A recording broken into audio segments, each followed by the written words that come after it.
성부와 성자와 성령의 이름으로 말씀드립니다. 아멘. 네, 우리 같이 한번 서로 인사하실까요? 예수님의 이름으로 축복합니다. 네, 예수님의 이름으로 축복합니다. 축복합니다. 네, 예수님의 이름으로 축복합니다. 네. 오늘 우리 예배 가운데 우리 손재경 선생님 함께 자리하고 계신데요. 너무 낯설어 하지 마시고 우리 이단 아니니까요. 마음 편안하게 그렇게 함께 예배 드리셨으면 좋겠습니다. 감사합니다. 네. 제가 어제 안국리의 그 벌판을 이렇게 한 바퀴 이렇게 뛰면서 이제 완전히 봄이 왔더라고요. 네. 날씨도 그렇고 하늘도 아주 맑고 아주 완전한 그런 봄이 온 것 같습니다. 같은 땅을 바라봐도 안국리에서 농사를 지으시는 분들이 이 땅을 보면서 올해도 하나님께서 햇볕도 주시고 또 비를 내려주셔서 씨를 뿌릴 땅으로 또 열매를 맺을 땅으로 그렇게 바라보시리라 생각합니다. 그러나 어떤 사람은 이 땅을 보면서 어떤 생각을 해요? 얼마짜리일까? 이렇게 생각하는 사람도 있을 수 있습니다. 같은 걸 보면서도 다르게 생각할 수 있다고 하는 것입니다. 제자는 못 보지만 스승은 보이는 게 있습니다. 자녀들은 못 보지만 부모는 보이는 게 있습니다. 오늘 마리아 그리고 또 유다 이렇게 나오는데 마리아의 눈에는 보이는 것이 유다의 눈에는 안 보이는 게 있습니다. 마리아는 향유를 바치는 마리아는 아는 게 있는데 유다의 눈에는 보이지 않고 모르는 것이 있습니다. 오늘 예수님을 영접하는 만찬회가 베다니아에서 벌어졌습니다. 12장 2절 한번 보실까요? 앞에 화면에 보이시니까 거기에서 시작.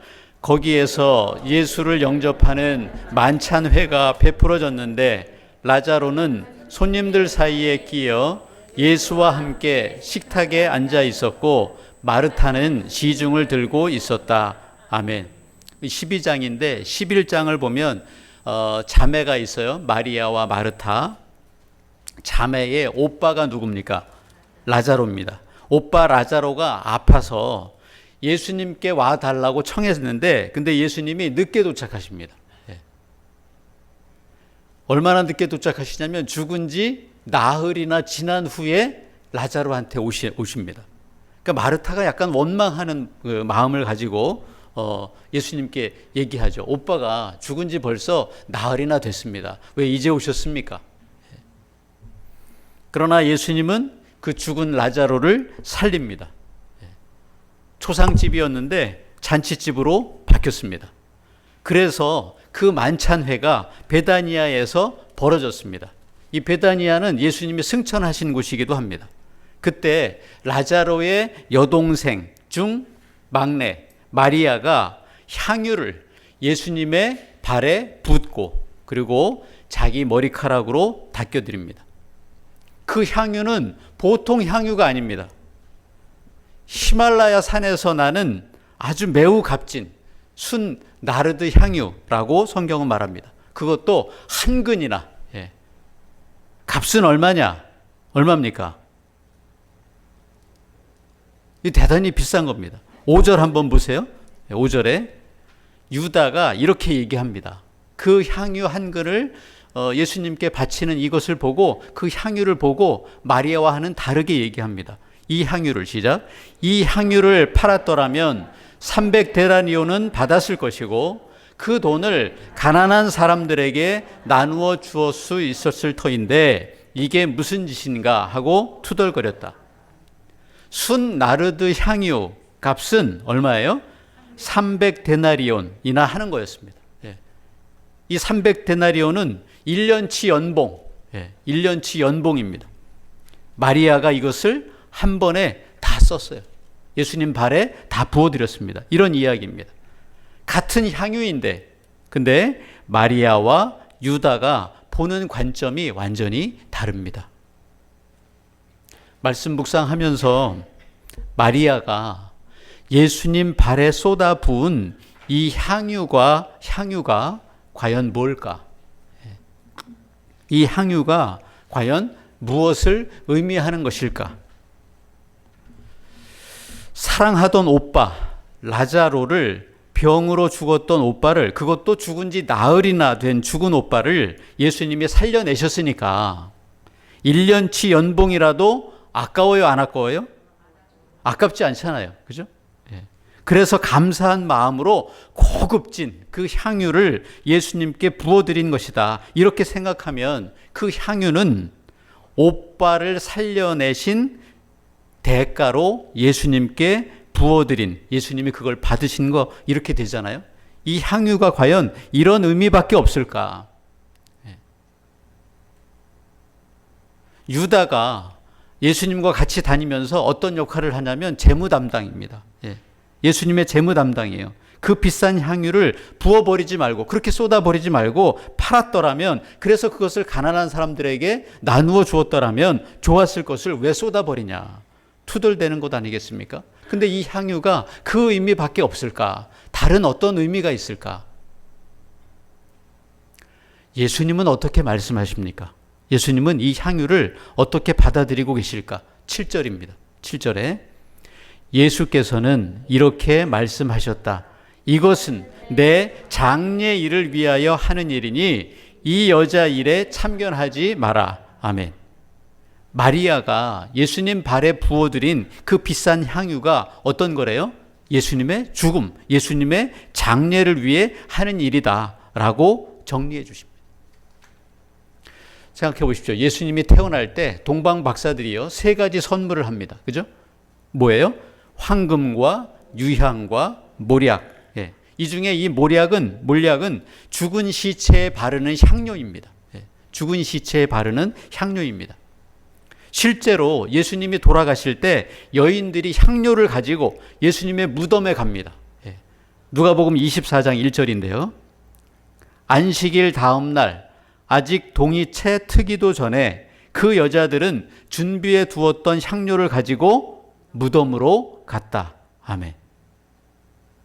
요한복음에도요. 니고데모 아시죠? 니고데모가 침향, 아주 좋은 거잖아요. 침향이 섞인 향료를 몇 근쯤 가지고 가냐면 요한복음에는요 100근을 가지고 갑니다. 니고데모가 100근을 가지고 예수님의 무덤으로 갑니다. 유대인들의 장례 풍속은 죽은 시체에 향료를 바르고 고운 베옷으로 싸는 겁니다. 그러니까 향료는 이미 죽은 시체에 바르는 겁니다. 그런데 오늘 마리아는 죽은 오빠를 살려내신 것에 감사한 잔치 중에 살아계신 예수님께 어떻게 하고 있습니까? 이 향료를 부어드리고 있고, 예수님은 마리아의 그 행위가 당신의 죽음, 당신의 장례, 십자가의 죽으심을 미리 준비하는 것이라 말씀하십니다. 돌아가신 뒤에 나중에 해도 될 일을 왜 미리 했을까? 그러면 마리아가 부어드린 이 향유는 단순히 죽은 시체에 바르는 향유가 아닌 거잖아요. 그러면 도대체 마리아가 부은 이 향유는 과연 무엇을 상징하는 것일까? 이게 저의 묵상이었습니다. 여러분, 마리아가 부은 이 향유는 과연 무엇을 상징하는 것이겠습니까? 저는 그 해답을 세례자 요한이 예수님을 보고 이렇게 고백하고 있어요. 그 고백 가운데 찾았습니다. 요한복음 1장 29절, 36절 두 군데서 똑같이 얘기하고 있는데요. 예수님을 어떻게 고백하냐면, 보이시죠? 이 세상의 죄를 없애시는 하느님의 어린 양. 이 세상의 죄를 없애시는 예수님, 우리의 죄를 없애시는 예수님, 나의 죄를 없애시는 예수님, 예수님은 하느님의 어린 양이시다. 이렇게 고백합니다. 오늘 복음 성경 1절로 다시 한번 가볼게요. 오늘 마리아의 이 사건이 언제 일어났는지, 마리아가 언제 이 향유를 예수님 발에 붓고 있는지 그걸 알려줍니다. 예수께서는 과월절을 엿새 앞두고, 아멘. 과월절은 아주 중요한 날입니다. 하느님이 이스라엘 백성들을 구원하실 때 양의 피를 내서 그 피를 각 가정의 집 대문에 바르게 했어요. 그 피를 바른 집은 죽음이 넘어가는 겁니다. 양의 피를 발랐기 때문에. 레위기에 보면 죄를 용서받는 방법이 있는데 어떻게 하냐면 내 죄를 짐승에게, 양에게 손을 얹어서 전가시키는 겁니다. 그리고 그 양을 죽여요. 그래서 그 피를 내는 겁니다. 그러면 내 죄가 사함을 받는다. 죄의 대가는 죽음인데 내가 죽지 않고 내 대신에 누가 죽는 거예요? 양이 죽는 겁니다.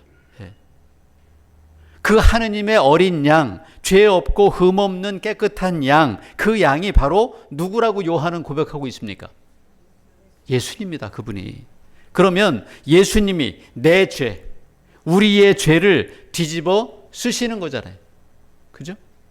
내 죄를, 내 모든 죄를 누구에게? 예수님에게 전가시키는 거잖아요. 누가 죽었어야 되는데, 내 죄 때문에 내가 죽었어야 되는데 이 죄를 누구에게요? 예수님께 전가시키는 겁니다. 그래서 당신이 죽고 우리를 어떻게 하는 거예요? 살리시는 겁니다.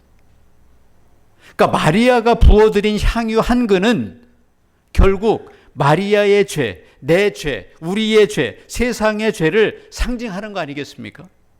그 죄들을 누가요? 예수님이 다 뒤집어 쓰시고 6일 후에 예수님이 과월절 어린 양으로 죽으시고 피를 흘리셔서 당신이 죽고 우리를 살린다. 십자가에 죽으신 그 장례, 그 죽음, 예수님의 십자가 죽음을 마리아가 준비하기 위함이다. 그러니까 마리아가 부어드리는 순나르드 300데나리온 그 비싼 향유는 죽은 오빠를 살려주신 예수님께 대한 감사의 표시도 아니고, 마리아가 아끼고 아끼던 어떤 소중한 것, 연봉 모아서 산 어떤 소중한 것도 아니고, 마리아가 반드시 하느님의 어린 양이신 예수님께 전가시켜야 할 마리아의 모든 죄, 그리고 저와 여러분의 모든 죄, 우리들의 모든 죄, 세상의 모든 죄가 아니겠습니까? 그 죄들을 예수님의 발에 다 쏟아붓고 있는 거 아니겠습니까? 앞으로 십자가의 길, 죽음의 길을 예수님이 가시는데 그 길을 가실 수 있도록 그 발에 자기의 모든 죄를, 저와 여러분의 모든 죄를, 세상의 모든 죄를 다 예수님께 지우고 전가시키는 거 아니겠습니까? 왜냐하면 내 죄를, 세상의 죄를, 저와 여러분의 죄를 해결하실 분은, 그 피로 해결하실 분은 하느님의 어린 양, 십자가를 지시는 예수 그리스도밖에 없기 때문인 줄로 믿습니다. 그 발에 향유라는 죄를 쏟아 부어 드리는 것 아니겠습니까? 향유의 의미는 마리아의 모든 악한 죄뿐만 아니라 저와 여러분이 가진 죄들, 내 힘으로 해결할 수 없는, 그래서 자주 넘어지는 나의 나약함들, 내 힘으로 다 할 수 없는 나의 한계들, 세상 살면서 내가 해결하지 못한 그런 나의 상처들, 질병의 고통으로 받는 몸의 아픔들, 알량한 내 자존심들, 우울한 마음들, 이 모든 것을 상징하는 거 아니겠습니까? 그것을 예수님께, 그분만이 해결할 수 있기 때문에 예수님께 다 부어드리자. 이 모든 것을 다 주님 앞에 쏟아내야 마리아가 향유를 다 쏟아 부었듯이 예수님 앞에 저와 여러분이 쏟아 부어야 할 그 모든 것들, 이게 그 값비싼 향유가 아니겠습니까? 유다는 이것을 보지 못하고 있습니다. 그저 그 향유 한 근이 300데나리온으로 보이는 겁니다. 그러나 마리아는 이것을 깨닫고 보고 있습니다. 향유가 곧 자기의 모든 죄라고 하는 것, 자기의 부족함과 자기의 한계라는 것이 마리아는 보이는 겁니다. 그래서 아낌없이 다 이것을, 내가 다 할 수 없기 때문에 이 문제를 해결해 줄 수 있는 유일한 그분, 예수님께 쏟아 붓고 있는 겁니다. 예수님이 다 지고 가시도록 예수님께 그 발에 쏟아 붓고 있는 겁니다. 오늘 이 독서에 보면 감옥에서 바울이 말합니다. 예수님을 알기 전, 예수님을 만나기 전 자기가 가졌던 세상적인 족보, 세상적인 지위, 세상적인 명예, 학벌, 재력, 이 모든 것을 다 버렸다. 아낌없이 다 버렸다. 예수님 앞에, 예수님 발에 다 부어드렸다. 그래서 지금은 그 전에 가졌던 그 세상적인 모든 것을 장애물로 여긴다. 배설물로 여긴다. 세상 사람들 눈에는, 유다의 눈에는 값비싼 향유로 보일지 몰라도 나 바울의 눈에는 장애물과 다름없다. 배설물과 다름없다. 내가 바라는 것은 오직 예수님을 아는 것, 그분을 사랑하는 것이다. 바울은 이렇게 고백하고 있습니다. 그래서 필립비 4장 10절, 11절 한번 보세요. 내가 바라는 것은, 시작. 내가 바라는 것은 그리스도를 알고 그리스도의 부활의 능력을 깨닫고 그리스도와 고난을 같이 나누고 그리스도와 같이 죽는 것입니다. 그러다가 마침내 죽은 자들 가운데서 다시 살아나기를 바랍니다. 아멘. 회개하지 못하고 남겨둔 죄, 교만한 죄, 욕심의 죄, 우리의 죄를, 세상의 죄를, 악취나는 그런 내 죄를 마리아처럼 예수님 발 앞에 다 쏟아 부어야 하지 않겠습니까?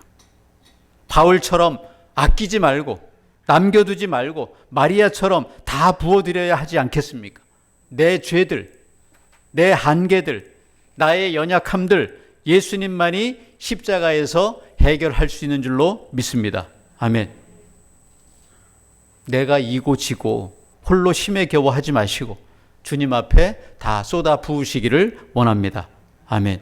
예수님만이 그 죄들과 우리의 한계들과 아픔들과 상처들과 냄새나는 그 악취들을 십자가를 통해서 보혈 흘리심을 통해서만이 좋은 향기로 바꾸어 주실 줄로 믿습니다. 아멘. 라자로의 집을 가득 메운 그 향기처럼 십자가 지실 예수님이 우리들 마음과 가정과 우리 교회를 향기로, 그리스도의 향기로 채워주시리라 믿습니다. 아멘. 저와 여러분의 죄들, 고난들, 아픔들, 우울한 마음들까지도 다 주님 발에 쏟아 부으시기를 원합니다. 아멘. 주님은 그 발로 우리를 진정 살리시는 십자가의 길을 가셨습니다. 이 믿음으로 모든 어려움들을 이겨나가시는 그런 복된 분들이 다 되시기를 예수님의 이름으로 간절히 축원합니다. 아멘.